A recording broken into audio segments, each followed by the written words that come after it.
હતા લે આવે એટલે પછી જોવાનું ના હોય આ છાવીસના નાવ પાડો વડીલ એટલે શું છે હા હા રોજો મારી વાત સાંભળો હરીભાઈ છે ને પેલું દોયડું બોધીને હોય ઉઘાડો અને હું પેલું લોડર ચાલુ કરું બે ને પેલા હાચીને પાપડ કરી નાખું વાર્તા પૂરી આમ ભાઈ બસ મરવું જ છે તમારે બે ને ના ના ના ના એટલે એક મિનિટ જી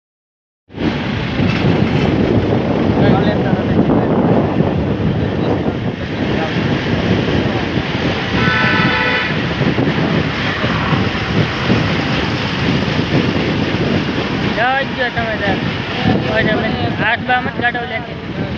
હાથ મત કાઢો હવે આવી આ શું આવ્યો બે બોલ તો બાકી